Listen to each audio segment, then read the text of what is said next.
এদিকে ছুটির দিনে ভ্যাপসা গরমেও কুয়াকাটা সমুদ্র সৈকতে বেড়েছে পর্যটকদের সমাগম। বেশিরভাগ হোটেল মোটেলের 50% রুম বুকিং হয়ে গেছে। এ নিয়ে আরও জানাতে কুয়াকাটা থেকে যুক্ত হচ্ছেন সহকর্মী জসিম পারভেজ। জসিম, আপনার মাধ্যমে জানতে চাই যে কুয়াকাটায় পর্যটক সমাগম এখন তো আপনি কেমন দেখতে পাচ্ছেন, আর এই পর্যটকদেরকে ঘিরে চলতি মৌসুমে কি পরিমাণ বাণিজ্য হতে পারে বলে ধারণা করছে ব্যবসায়ীরা, জানাবেন। অনেক আপনি জানেন যে নৈসর্গিক সৌন্দর্যের ভান্ডার হচ্ছে সাগরকন্যা কুয়াকাটা।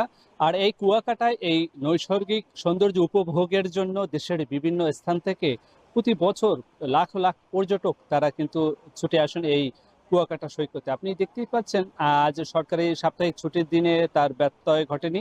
আজও কিন্তু দেশের বিভিন্ন স্থান থেকে অনেক পর্যটক এসেছে কুয়াকাটা সৈকতে। এখানে তারা এখন জোয়ার চলছে সমুদ্রে, সেই জোয়ারের ঢেউয়ের সঙ্গে তারা স্নান করে নিচ্ছেন এবং কুয়াকাটা সৈকত সংলগ্ন 22 কিলোমিটার এলাকা জুড়ে তারা বিচরণ ঘোরাফেরা করছেন, আনন্দ উল্লাস করছেন।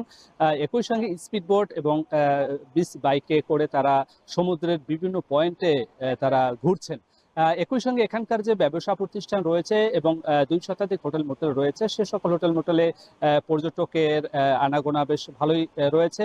সন্তুষ্টি প্রকাশ করেছেন হোটেল মালিকরা। তারা বলেছেন যে প্রতিদিন এখানে প্রায় 10 থেকে 15 কোটি টাকা বাণিজ্য হচ্ছে প্রতি সপ্তাহে।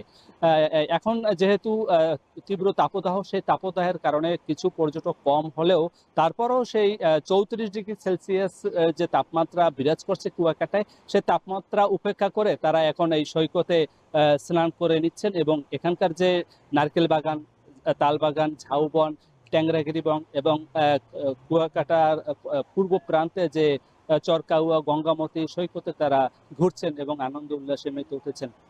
এখানকার যে ঐতিহ্যবাহী যে রাখাইনদের যে বৌদ্ধ বিহার, যে মিস্ত্রিপাড়া বৌদ্ধ বিহার, সেই বৌদ্ধ বিহার তারা ঘুরছেন, দেখছেন এবং সেখানকার যে রাখাইনদের যে ইতিহাস ঐতিহ্যের ধারক যে সকল মিউজিয়াম রয়েছে, সেই মিউজিয়ামে তারা বিচরণ করছেন।